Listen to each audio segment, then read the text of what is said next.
यज्ञ का ज्ञान विज्ञान। इस वाङ्मय में परम पूज्य गुरुदेव आज हमें बता रहे हैं गायत्री और यज्ञ का तत्व ज्ञान। आत्म परिष्कार मनुष्य जीवन की सबसे बड़ी उपलब्धि है। गुण, कर्म, स्वभाव में प्रखरता, प्रामाणिकता और प्रतिभा का विस्तार इसी आधार पर संभव होता है। मन स्थिति ही परिस्थितियों को जन्म देती है। अनुकूलताएं, प्रतिकूलताएं यूं बाह्य वातावरण से भी किसी तरह जुड़ी रहती हैं, पर उनका उद्गम स्रोत अंतःस्थल ही है। मनुष्य अपने भाग्य का निर्माण करता आप ही है। वह स्वेच्छा पूर्वक उत्थान और पतन के मार्ग पर चलता है और इसी आधार पर उसके सामने उत्थान एवं पतन के अवसर सामने आते हैं। संपन्नता और विपन्नता भी इसी आधार पर बहुत कुछ निर्भर करती है। आत्म परिष्कार उपक्रम में उपासना का अपना विशिष्ट स्थान है। वह सीधे भावना क्षेत्र को स्पर्श करती है। भावनाएं विचारणाओं और कल्पनाओं को इच्छा पूर्वक मोड़ती हैं। यह प्रक्रिया क्रियाकलाप के रूप में फलित होती है। यही है उत्कर्ष और अपकर्ष का केंद्र बिंदु, जिसे उपासना साधना के आधार पर प्रभावित किया जाता है। भली या बुरी उपासनाएं अपने अपने विकास और विनाश के आधार खड़े करती हैं। यह उपासना का प्रमुख आधार श्रद्धा है। श्रद्धा के साथ आत्म क्षेत्र की विशिष्टताएं एवं विभूतियां जुड़ती हैं। गुरुदेव बताते हैं, श्रद्धालु को देव प्रतिमाएं रामकृष्ण परमहंस की तरह, मीरा की तरह, एकलव्य की तरह शक्ति और यथार्थता की प्रतिमाएं परिलक्षित होती हैं, जबकि अश्रद्धालु प्रतिमाओं का उपहास उड़ाते रहते हैं।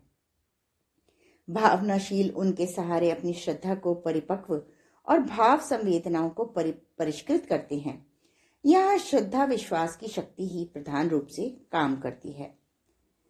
आगे गुरुदेव बताते हैं, गायत्री मंत्र की अपनी विशेषताएं हैं।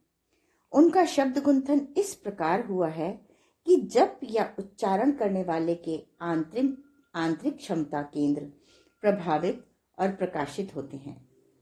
इस तथ्य को कसौटी की परीक्षा पर कसकर भी जाना जा सकता है। कोई गायत्री उपासना करके देखे तो उसे अनुभव होगा कि श्रम और समय निरर्थक नहीं गया। उसने अपना प्रभाव उत्पन्न किया। भाव संवेदनाओं में उत्कृष्टता की मात्रा बढ़ी। बुद्धि में आदर्शवादिता का पक्षधर रुझान आरंभ हुआ।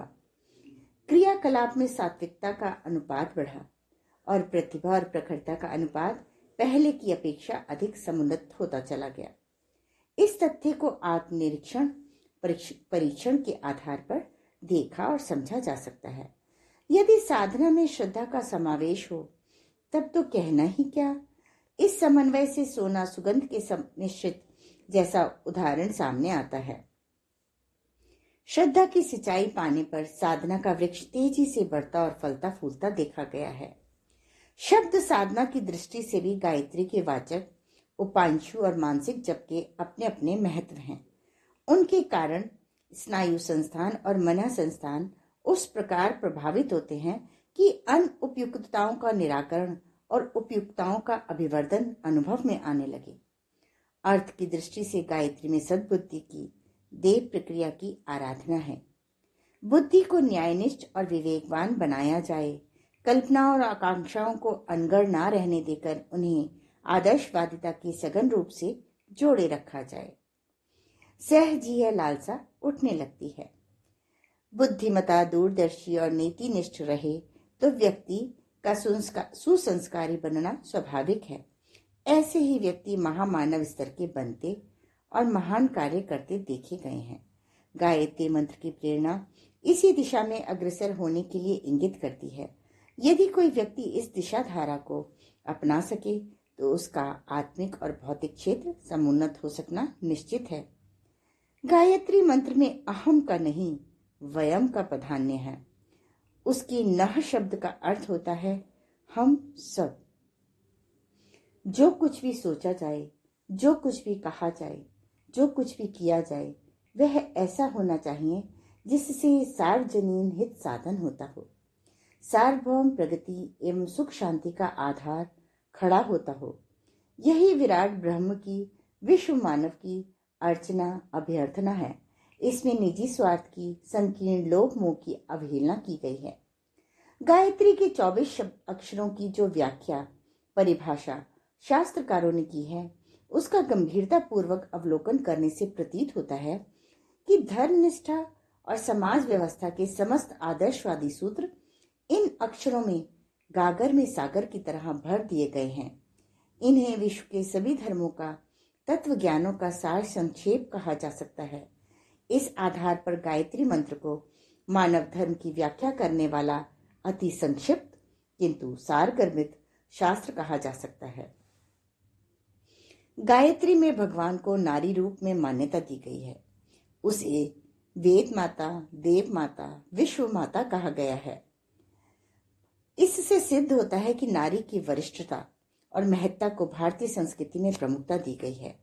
उसके लिए श्रद्धा रखने, गरिमा स्वीकारने, सम्मान देने और प्रगति के उच्च शिखर तक पहुंचाने में योगदान देने की मान्यता है। इस तथ्य को यदि व्यवहारिक रूप दिया जा सके और नारी उत्कर्ष के लिए सर्वतोमुखी प्रयास चल पड़े, तो समझना चाहिए कि देवयुग का इसी धरती पर और इन्हीं परिस्थितियों में अवतरण हो सकता है। सतयुग की वापसी जैसा कायाकल्प दृष्टिगोचर हो सकता है। गायत्री का दूसरा पक्ष यज्ञ है।